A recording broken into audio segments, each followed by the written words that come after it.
Hey everybody, Carl from Cheap Smut here, and thank you for joining us for this, the penultimate Smutco Industries Vault re-release episode. This week we are revisiting Stepbrother Summer by Olivia T. Turner, and the main reason this gets into the re-release fold is just because of how much fun Katie and I had making this episode. We feel like it's one of the better examples of what we do on the show. We had a ton of fun. We thought it was hilarious. Katie loved the book, and we had a great time talking about it. And so we hope that you enjoyed this as well. Don't forget that we will be back on Monday, February 12th with new episodes of Cheap Smut. Unless, of course, you are a Patreon supporter, in which case we will be back on Monday, February 5th, because our Patreon supporters get their episodes a week early. So if you would like to join our Patreon supporters for $1, that's all we ever ask for, because this is Cheap Smut after all. You can see the link to that in the show notes. So thank you so much for joining us. Thank you for listening, and enjoy Stepbrother Summer. They see each other, they fall in love. There may or may not be circumstances keeping them apart, but it doesn't matter because they're gonna fuck.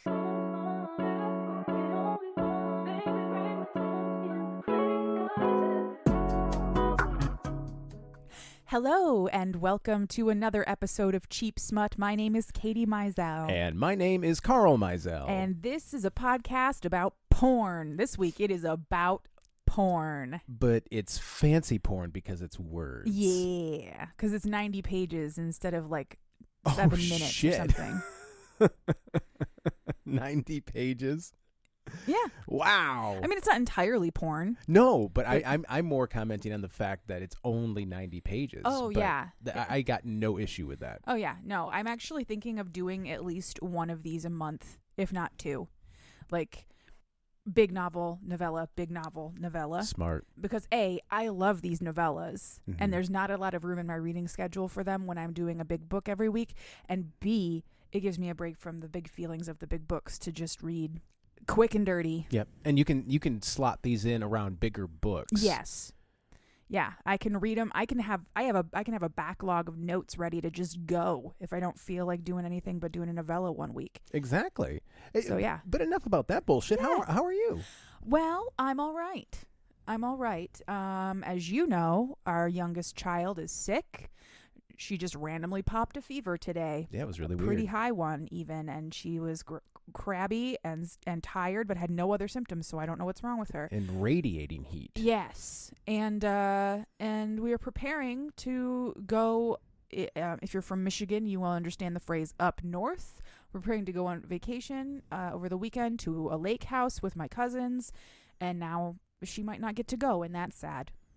But otherwise, she'll get to hang out with Daddy all weekend. Yeah, she will have a daddy weekend. It'll be great. How cool will that be? And you and the boy will get to go up and play with the cousins. And yeah, I mean, there are no losers in this situation. It's just kind of sad that she might not be able to go. Yeah. You know, but she is 2, so it's not like she's gonna remember not being able to go. Will not be a core memory for her. No, not at all. No.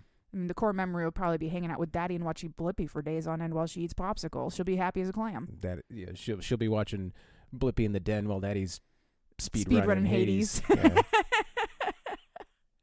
That's what I've been up to. Yeah. Speed running Hades. I played Hades for over 220 hours, and I loved watching speed runs, and I was like, I would love to do that one day. And then I was like, 20-minute run, that's pretty good. And I started learning a little bit about the speed running strategies and got it down to a sub 15, and then just got it down to a 13, something like sub 14. So, well, geez, ow. Good for you. No, the world record's 5 minutes. 5 minutes? 5 minutes and 5 seconds for 5 minutes from start to finish. Well, what they call in-game time. Oh, okay. So, like, it does pause when you're picking boons and stuff like that. But, active still, game time, 5 minutes and 5 seconds. Fucking bananas. I know. I feel like I am just like, just like the Flash. Like when they show the Flash in any iteration just running. Like I'm feeling like that, and I'm going at a 13, 14-minute pace. Speaking of quick and just doing something real quick and dirty, what are we reading this week? Okay, this week I read a book called Stepbrother Summer. Well, Yeah, by Olivia T. Turner. You mentioned the name of that book the first time, and this is one of those things that I do where I completely forget something existed. And then when I'm told about it again, it's like I'm discovering a joy all over again.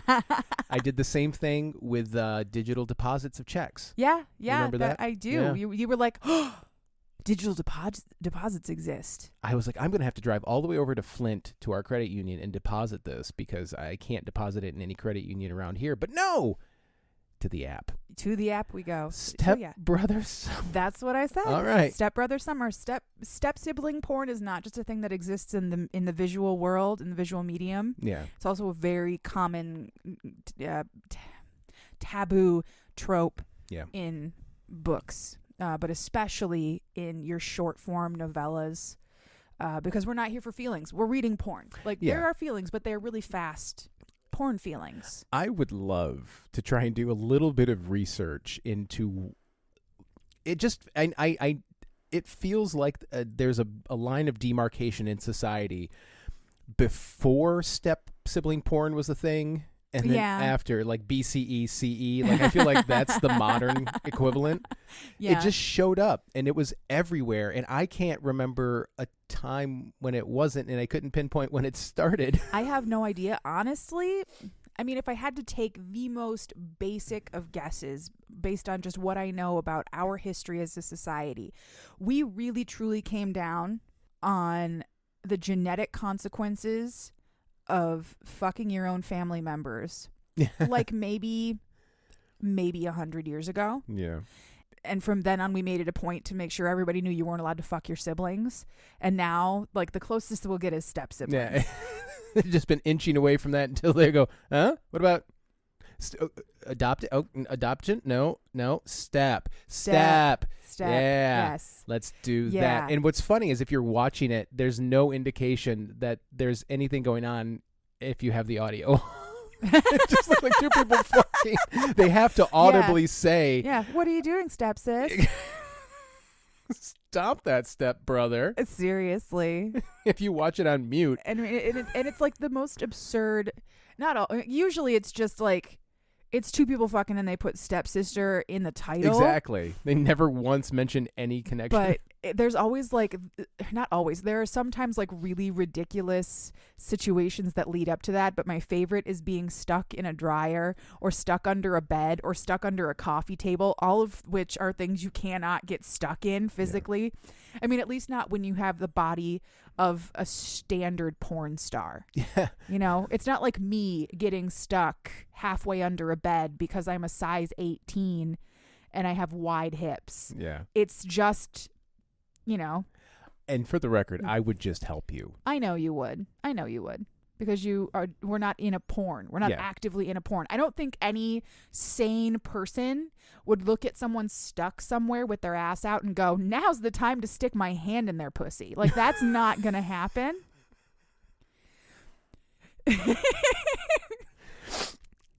I don't know what I was expecting, but it wasn't that. I don't know what you were expecting either, but anyway. I'm happy to make you laugh. So how much is this 90-page fuckfest? It's $2.99. Okay. It is part of the larger Flirty Dirty Summer series, which is like just a collection of these novellas by 14 different authors, 14 different novellas. Each one is $2.99 or less on Kindle or available through Kindle Unlimited, which is what I got it for.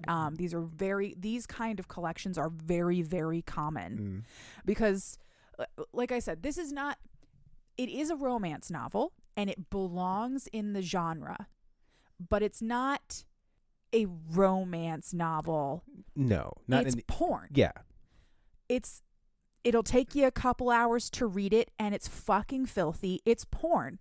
It's great. Yeah. It belongs here with all the rest of the stuff. Absolutely. It's just a different type of romance novel and they're just as good, but sometimes people It belongs in a museum. Sorry, I just wanted to say that. Sometimes people can be a little bit, I don't know, judgy. No. Of this kind of book. I know, right? People, judgmental. What? First time hearing of this. Ugh. Anyway, so yeah. So okay. These kind of collections are very common. I have read so many of them. Like I said, sometimes I'm just consuming porn for the sake of porn. Yeah. But there's a little bit of plot in it. Yeah. You know, And it's like when they tried to brand visual like porn for women, quote unquote. Right. Like we can't just like porn without it having to be special. Yeah. 14 different authors or one person that's good at coming up with 14 different names. Right. Okay. Well, I would have to read them all, but usually if you read a few in a series, you can tell that they're different writing styles and similar voices. Yeah, similar voices, but they're not the same. They all have their own specific little quirks. This is also a great way to find authors that you want to look into further. Is just like last year, and I'm going to do it again this year, so everybody just be really prepared right now. When the holidays start, we're reading holiday themed porn only for like the entire months of November and December because it's too busy for me to read full books. Last year I read an entire series of Christmas themed novellas like this, like I think they were even Santa themed, and they were great. It was so good. Christmas might only come once a year, but Santa, boy, Santa gets down. Any content warnings for this episode? Step siblings fucking a lot. Not even a lot. Step siblings fucking. Honestly, my biggest concern with this whole book, capitalism and wealth. That actually should be a content warning. It should be. It should be a content warning, and it is. So capitalism and wealth, those are my content warnings for you. If you fucking hate money and the concept of the Hamptons, do not read this book. You're going to read this book, and then at the end, you're going to be like, wow, I didn't even realize that while I was reading this book, I built a guillotine. Yeah, absolutely. You said guillotine, which just reminded me to show you a video later of the Top Gear guys trebucheting a car across the French border. Yes. It flew so far. I was like, no. I want to And stop the record to just go watch it. Was it. great. But anyway, let's just blow through this, and then we can do that. All right, let's do it. Let's do it after we smoke. So our FMC this week is named Becca. Becca is headed to a month in the Hamptons with her father, Kevin. I hate her already. With whom she has a very strong relationship. She has a very strong relationship with her dad. There's no childhood trauma here, especially after the loss of her mother. Her mother died 5 years ago in a car accident. They are staying with her new stepmom in her fancy Hamptons beach house. So Kevin married up. Yeah, well, no. Kevin married laterally. Oh, laterally. Yeah. Okay. So Kevin is the CEO of stepmom's chemical engineering company. Boo. They had a fling, and apparently they got surprise married in Paris or something, and came home and were like, "We got hitched." Oh, it was a surprise to everybody else, not them. No, not to them. Then they're deeply in love. Shit! I woke up with wedding rings on. Becca has only met her new stepmom a couple of times. Okay. And she has never met her new stepbrother. Oh, but she's about to. I get the feeling. Yeah, whose name is Ollie. Ollie is going into his last year of his master's in chemical engineering at MIT. So he's also a fucking genius to boot. Go figure. So Becca and Kevin kind of chat while they're on the road, just catching up. Nothing really happens Nothing of depth happens in this book at all. Let's be very clear. We're surface level only. We love that for us. But I need to know something. So Kevin is the CEO Yes. of this company. Yes. And he had a fling with the owner of that seems unethical? I don't know. I mean, anyway. I don't know. Please continue. So they're just having a chat. Kevin is talking about Ollie and his wife, whose name I can't remember right now, but I want to say Cindy. Anyway, as they're talking, they're like driving further and further up the nicest part of the Hamptons, wherever that is. I don't know. I've never been to the Hamptons. The part of the Hamptons where they can look down on the other residents of Seriously, the Hamptons. okay. So every time I hear the word Hamptons, I think of, do you remember the show Royal Pains? I do. All right, so that show was about a concierge doctor in the Hamptons. It was set in the Hamptons, I believe.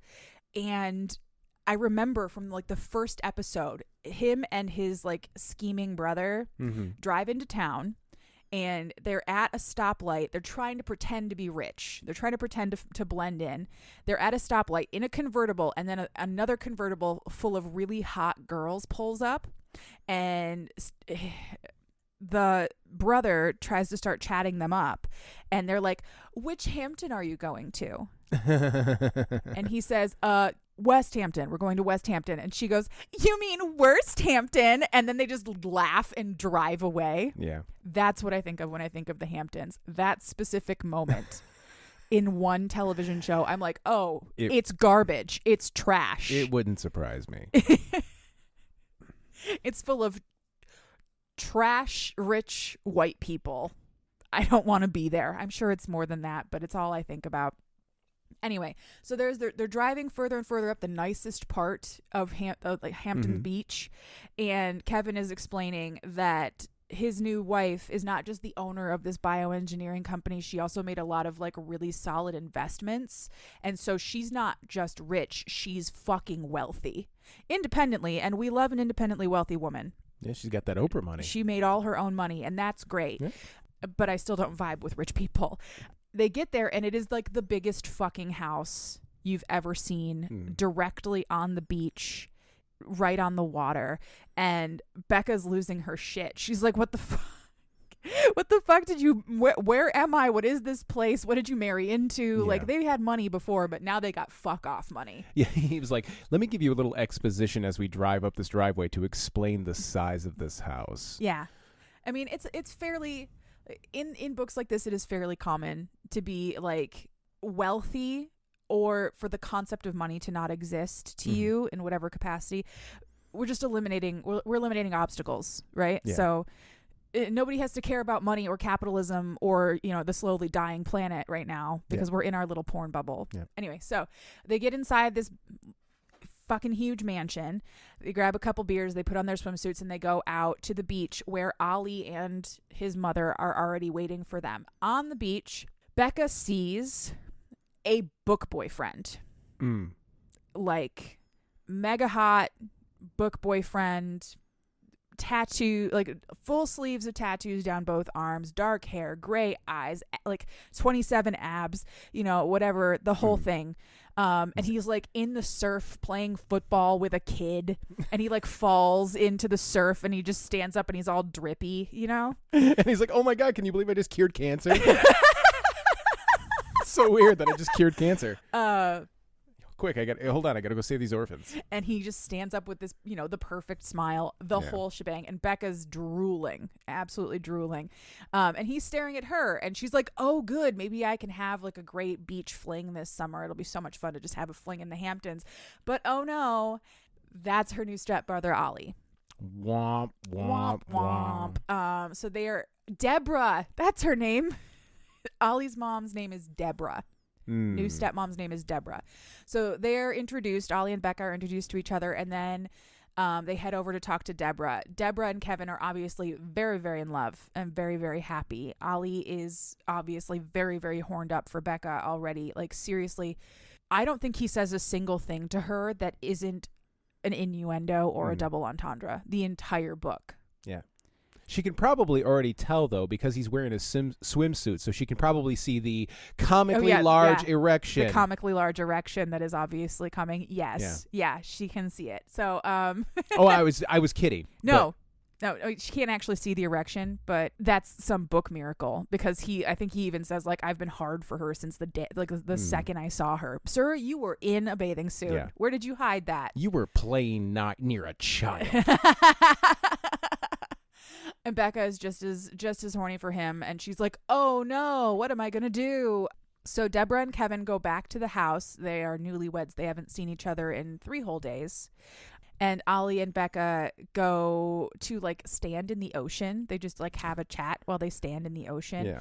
He lays on the flirtation so fucking thick at this point. I just wrote, I go after what I want, no matter if it's easy or hard, right or wrong. I don't care what anyone thinks. Just he's the alpha fuckboy. Jesus Christ. The alpha and the omega Oliver, fuckboy. I assume, or just Ollie, whatever. He basically tells her that like it's a massive house. They'll never even know. He's they'll just never going even- right No, for he's it. seriously. Yeah. He just begins the flirtation. Hey, this book's only 90 pages long, so Yeah. let's get this thing going. This is also what is called an instalove book, Yeah. meaning we don't have to build feelings; they just exist, which is Oh. great. Convenient. Yeah, it really is.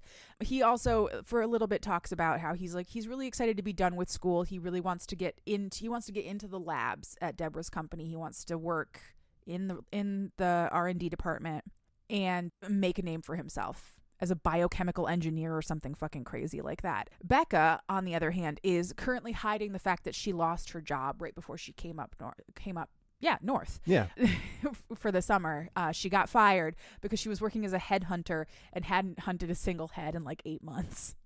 So Yeah, that will happen. yeah, it will. So they get to know each other, but Becca asks if they could go back to the house because she doesn't like the ocean because she is terrified of sharks. She just doesn't like the idea of being in a body of water where sharks live. Even if they're not within several miles, this water touches that water. Yeah. So let's get the fuck out of here. Which, you know what? Fair. Yeah. You don't want to be in the ocean. You don't want to be in the ocean. The ocean is a fucking terrifying place. We were literally just talking about it a few minutes ago. Literally. The ocean is beautiful, but I don't want to know what's going on underneath it. That's for the ocean to know. Yep. It's not my business. Yep. I'm from Michigan. We have lakes. Yes. Okay. And those are pretty safe. Yeah, they're pretty safe because most things in there won't eat you. Most things. Most things won't eat you. There isn't like a layer at which point we have no fucking clue what's going on below that point. Like the ocean, you get down far enough and we're just like, we don't know. We don't know because we can't get down there. You know, a big ass like muskie might brush up against your leg or something, but you just piss yourself and run. I mean, the worst you have to fear from most of the lakes is the mosquito population, not anything that's actually in the water. No.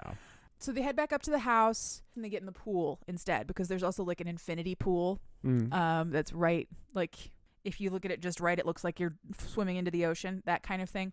So back at the house, Ollie is just watching Becca get out of the pool. Slow motion, water dripping, play the music, whatever that fucking movie was. Fast Times at Ridgemont High. Thank just Phoebe you. Cates it up. Yep, exactly. And he's just staring at her, like he's staring a hole in her. And his inner monologue is like an equal combination of I want her so bad that my dick is on fire, and no, she's my new stepsister. I can't. But well, at least he tried to pump the brakes. ultimately, like the dick is gonna win the battle. We all know. Yeah. Like, sometimes I read these books and I'm like, why are we manufacturing reasons to not just start fucking right now? Yeah. This is porn. Give me the porn. Anyway, A hard dick has no conscience.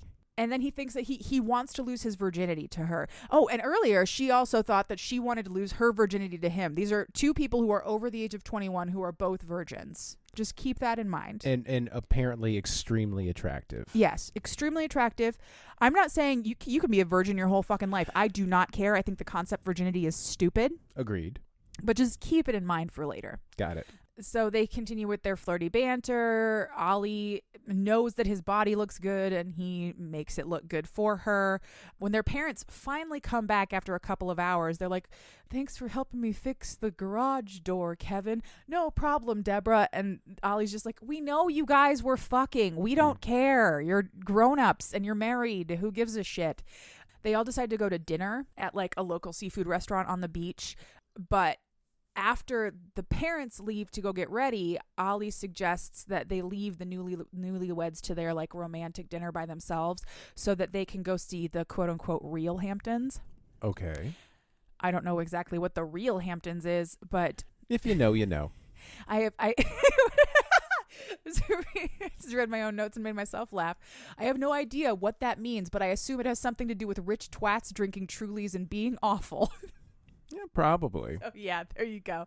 That night, Becca chooses to wear her sexiest dress to the family dinner. She bought it on a daring whim, but apparently it was meant for Ollie. And she's just been saving it. Their parents take the car, but Ollie has suggested that he bring Becca on his motorcycle, which is, of course, a thing that he has. Of course he does.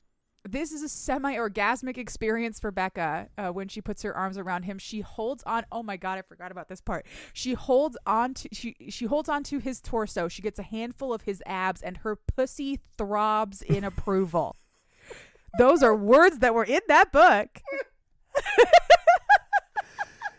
Listen, as somebody who at one point in my life had abs, yeah, if you're sitting on a motorcycle, you're kind of bent over, you're not gonna feel an ab. Not unless he is doing that clench. Yeah, and he's vacuum posing and clenching while. Okay. Yeah. Okay. No, it's fine. It's fine. Yeah, These are not real people, or this is not the real world. I just got stuck on. Just love the idea. My pussy throbbed in approval.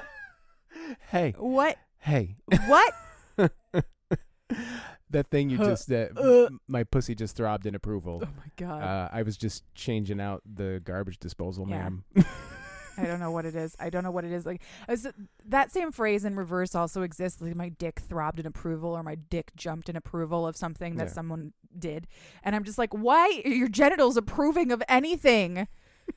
Why are we giving sentience to our genitals? Why are we doing this? Like Caesar's dick throbbing before he decides to kill someone in the Colosseum. What the fuck? Anyway, once they hit the road on the motorcycle, they separate from their parents with they're just like a text message. They're just like, we surprise, have a good time at dinner, blah, blah, blah. And they go to a bar where a sweaty bank manager tries to hit on Becca, but Ollie threatens him. Banker guy also spills Becca's drink on her, and Ollie grabs him by the throat and tells him to not just leave the bar, but leave the county. Okay. Did her pussy throb in approval for this too? Just tells him to leave the county, or he will rip his face off and feed him to sharks or whatever. And then I just wrote, he's problematic because this is porn. I even put little music notes in there so I know it's a song. Yeah. But yeah, he's problematic. This whole thing is problematic, obviously, but we're not here for real stories. We are not. Becca is so turned on, she wishes she were back with their parents where she wouldn't make the decision she's about to make. But it's too late, and he is too hot, and she is too horny. Basically, that entire sequence, she was like, oh my God, I can't. He's my stepbrother, and I can't. I wish we were back home with my parents where I couldn't be publicly horny, but I'm not with my parents, and I am publicly horny right now. Well, guess I'm gonna fuck him. Yeah. This whole book, she just vacillates back and forth between wanting to fuck him more than anything in the world and being ashamed that he is her stepbrother and thinking that she shouldn't do this. Mm. So after this whole ordeal with the sweaty banker guy, they wind up at a club where they both run into friends from the city who are there vacationing for the week.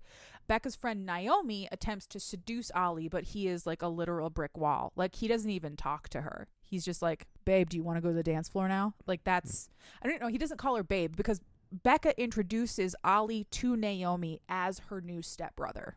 So Naomi thinks Naomi knows that they are related by marriage, but he does ask her to dance, or she asks him to dance. Somebody asks somebody to dance, and they go out to the dance floor, and they find the most secluded, horniest fucking corner of this dance floor, and they basically simulate sex with their clothes on, and then they this is Naomi and Ollie? No, Becca and Ollie. Okay. And they eventually make out. Becca then, once they're done with the making out part, Becca argues that this is wrong and they would upset their parents if they ever found out. But Ollie argues that they both know that they felt the spark and that they are meant to be, so why fight it? He's just like, I am in love with you. From the moment I saw you, you are the one, right? Yeah. And Becca doesn't know what to do with this declaration, so she just starts kissing him again. That's what I do when I'm confused. Why not? I just kiss whoever's in front of me. Please don't ever be confused outside of our home ever again. Sorry, officer, you panicked me. You're not going to arrest Local me. man arrested for trying to make out with a bird. It startled me. Birds aren't real. I tried to kiss it to prove a point. It's a government drone. Now I have bird flu too. It bit me on the face. Becca eventually notices that in all of their horned up making out, rubbing against each other on the dance floor, they are being gaped at by Naomi. Yeah. And then she's like, I want to go home. So they go home. Yeah, you know that friend of mine who I told that you were my stepbrother? Yeah. She's unsurprisingly watching us right now. And very confused. Yeah. So they go home. At 3 a.m., Becca cannot sleep. Our cat is being so fucking cute with Carl right now. Oh my God. Bonnie, what are you doing? Sweet baby. Okay, At sorry. 3 a.m. At 3 a.m., Becca can't sleep. She's tossing and turning, and she hears a splash in the pool that's like right outside her. She has like lanai doors that lead right out from her bedroom to the pool. She didn't think it was her pussy. Splashing? Just she woke up from a dream about Ollie, just so horned up. No. She looks out of her door to see Ollie swimming naked in the pool. And she decides that the most opportune thing to do right now is to voyeuristically watch him climb out of the pool while she fucks herself with a dildo. Okay. Until she eventually comes, but she's too loud, and Ollie like notices. So she like flings herself into bed. All of that, the hearing him jump into the pool, getting the dildo, having the orgasm, and flopping into the bed happens in like a minute and a half. I swear to God, like in real time. All he does is dive in, climb out, walk around the edge of the pool. Yeah. That's it. And that's enough time for her to have like a bone cruncher of an orgasm. It's absolutely insane. The next morning, Ollie wakes her up. He comes into her room and wakes her up and tells her that they're going out on the boat today. Because, of course, they're rich and they live in the Hamptons, so they have a fucking boat. While he's rifling through her drawers, he's like, where are your swimsuits? And he just starts going through her drawers like a fucking crazy person. He finds her dildo, realizes that she was fiddling last night and that he did hear her while he was swimming. And he tells her next time to just come find him instead. Why waste your time with the dildo? Because it's not my stepbrother. you degenerate. She finally like gets him to leave by just threatening to scream. Just like, get out of my room or I start screaming. These people are in their early 20s. I can't even. I'm so old. And virgins. And virgins, yeah. On the boat later, Ollie continues with his flirtation. The parents are completely oblivious to this. How? I don't know, because he's literally saying shit that sounds like it would make me blush to hear someone say that to another person. I'd be like, what the fuck are you doing? You're in public right now. Hey, Kevin, I'm going to fuck your daughter. He would too. You He cool would with if that? he thought he You could cool get away with that, with it. Mom? He'd just say, Deborah? He calls her Deborah. Yeah. He's the kind of guy that calls his mom Deborah. Hey, Deb, I'm going to fuck your new stepdaughter. I see what I want and I go after it, even if I'm sort of related to it. Yeah. In an attempt to escape what is happening with Ollie, Becca just dives into the ocean. Like, she hates the ocean and she's terrified of it. Goodbye. Splash. But she just runs off the side of the boat and just dives in. She stays under for as long as she can, and she just swims as far away from the boat as possible. And when she gets out of, like, she pops up out of the water, everyone on the boat is screaming at her, and she can't figure out why until she hears them shouting that there is a fucking shark in the water right now. We're rich. You know that sharks over. You know that thing you're terrified of, that we would never probably run into otherwise. So she has a panic attack and she doesn't know what to do. She can't see the shark anywhere. Like, she can't see the fin or anything. She has to take their word for it. But by the end of the scene, I was like, there was no fucking shark in that water. There was nothing.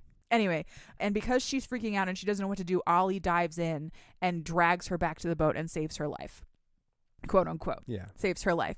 Was there ever really a shark? We don't know. But they certainly thought that there was a shark. And Becca is so grateful.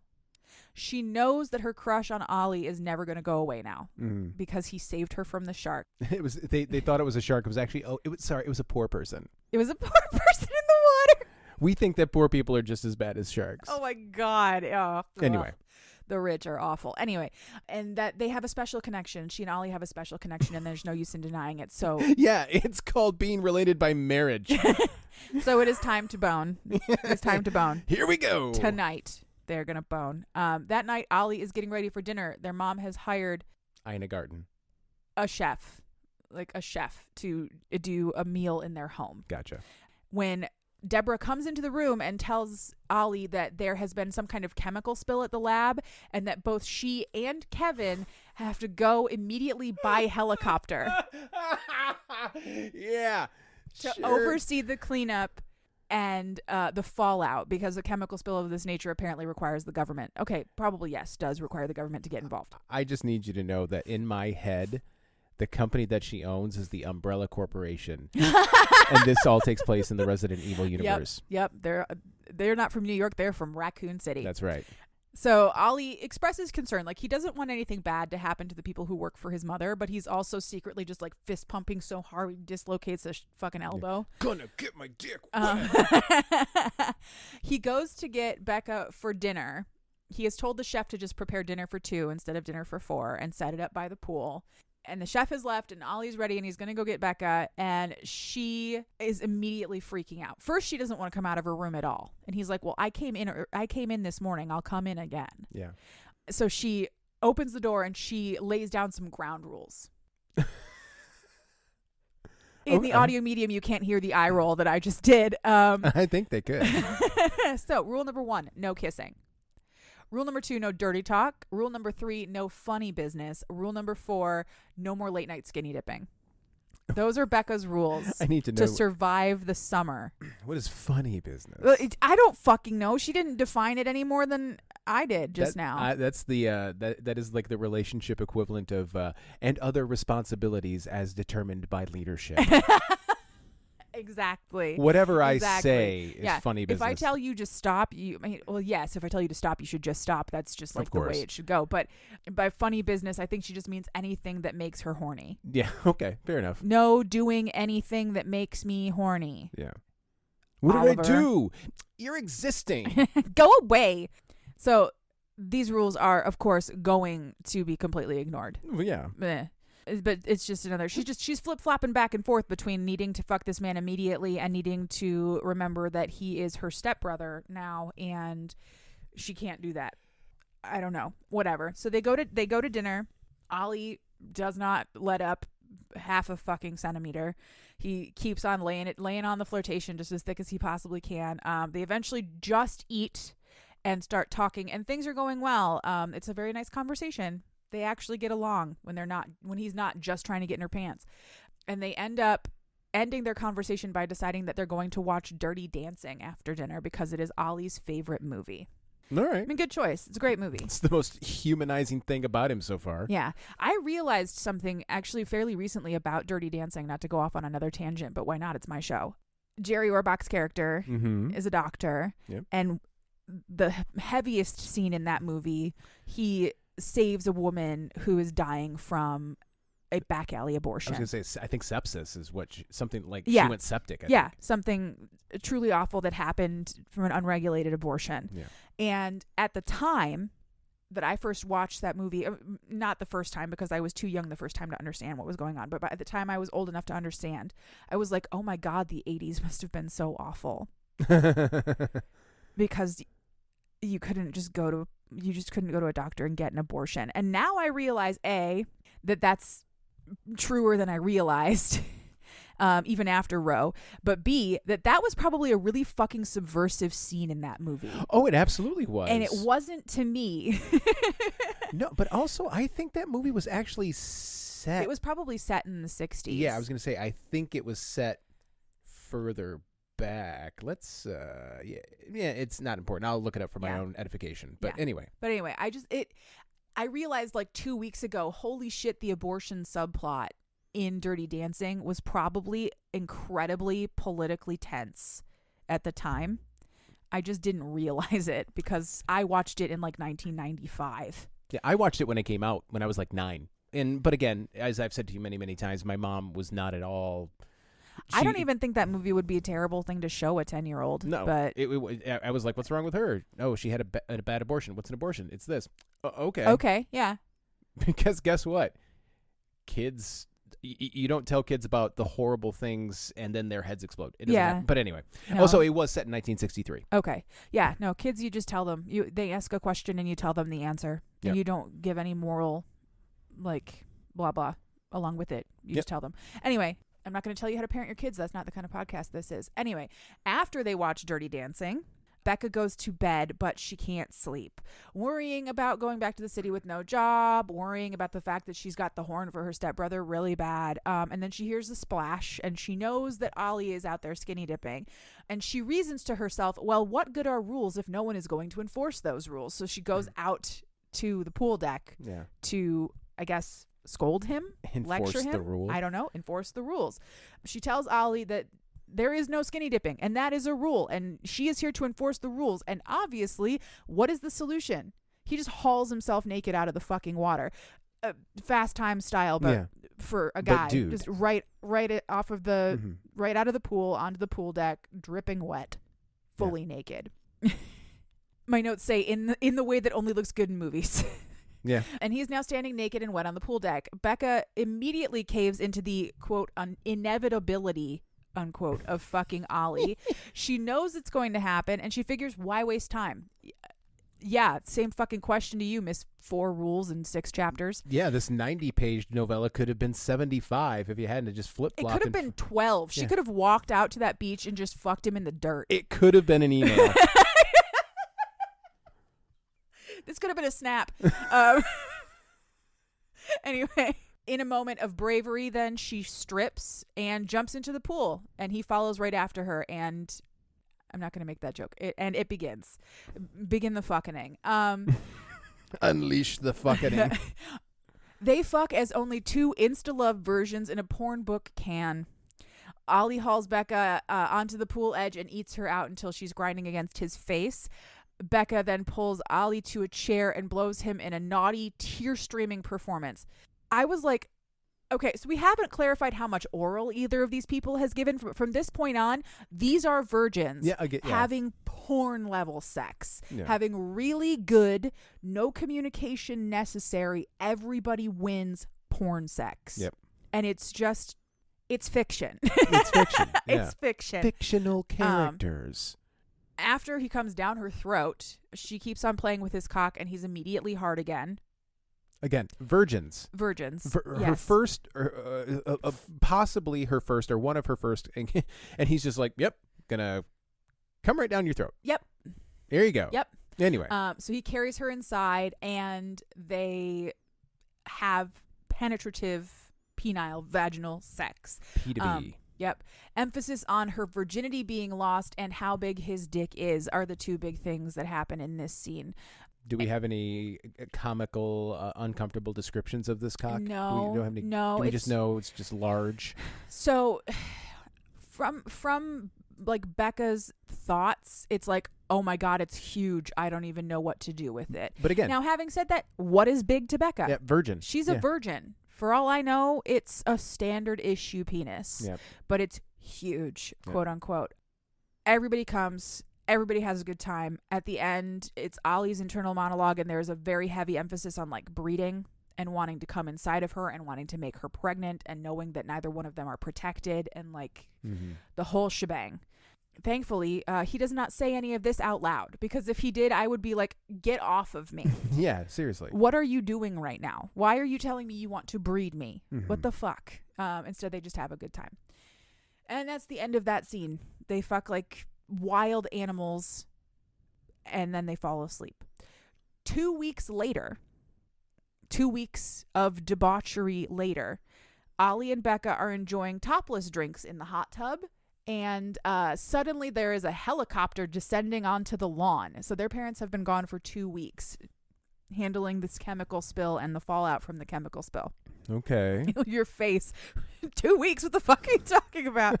Yeah. 2 weeks later. Exactly. Becca has just enough time to get her clothes back on before the helicopter literally just lands on the lawn and their parents get out. Yeah. after they say their hellos and they're like, oh, we're sorry we were gone for so long. There was a lot of red tape and paperwork and blah, blah, blah, blah, blah. Ollie just fucking blurts it out. He's like, Becca and I are in love. And we have been for 2 weeks. Or whatever. You know what? I'm getting back in the helicopter. Yeah. Oh, no. He said, we fell in love while you were gone, which was my favorite way of phrasing that. We fell in love while you were gone, because that could be 2 weeks or it could be 7 minutes. I went to get a sandwich. And we fell in love. And because we're in a book, I did that thing you see in TV shows where I opened the refrigerator and there's a fully made sandwich on a plate. Just waiting in the fridge. Just waiting. The most gorgeous sandwich you've ever seen. The lettuce is all perfectly like lacy on the edges, and the tomatoes look delicious, even though I don't like tomatoes. Movie tomatoes look delicious. Yeah. They're beef food styled. Yeah. Yeah. Angels wept. Special Dijon mustard on it and everything. And it's been waiting in the fridge. No, so it's been 2 weeks. They have fallen in love. Ollie just says that. Just, Kevin, sir, Dad. I'm in love with your daughter, Dad. I know you wanted me to call you Dad. You were very clear about that. You also said, please don't have sex with my daughter and definitely don't fall in love with her. Yeah. But... so anyway, this all goes surprisingly well. And it all... Well, see, it all hinges on one simple fact. These are adults who just met a couple of weeks ago, and before that, they had no relationship to each other. So the fact that they are step siblings means nothing. That's fair. Means nothing. Ollie is literally like, what if I met Becca first and then you met Deborah? Would you not be with, like, Deborah seems to be the love of your life. Speaking of, he actually called Deborah the love of Kevin's life, and Kevin agreed, like, he didn't have a fucking wife before her for like 20 something years. She was my practice wife. And the mother of his child, and he's just like, Deborah. Anyway, so yeah, Ollie's like, what if I met Becca first? Would you not fall in love with Deborah if I met Becca first? No, absolutely not. Scratch that, reverse it. It's the same thing. There's no stakes here. These people could be strangers. Yeah. Doesn't really matter, but it's the closest to taboo we can get.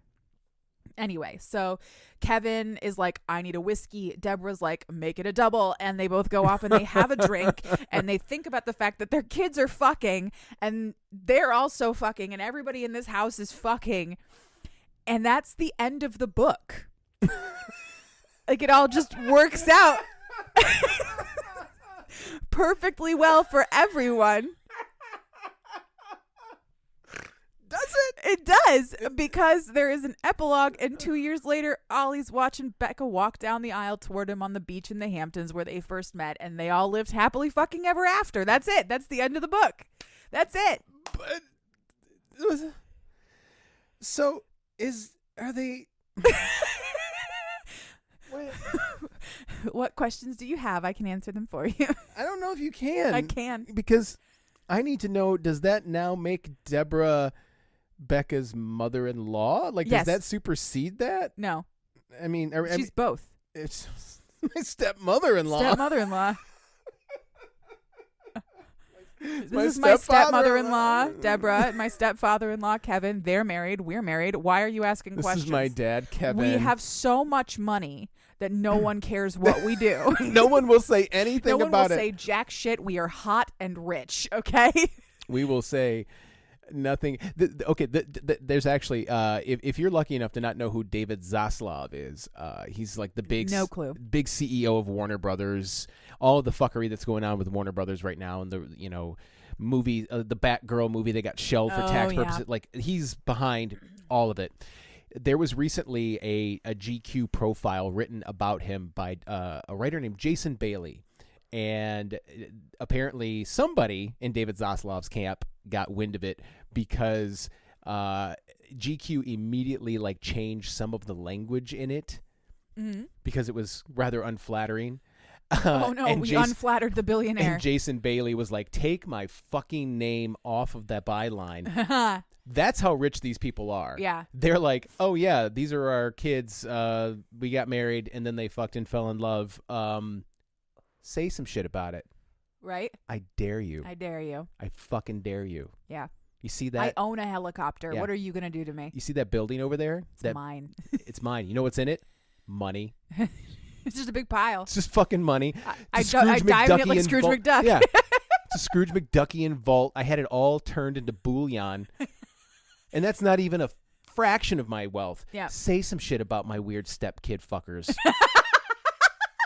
I fucking dare you. Yeah.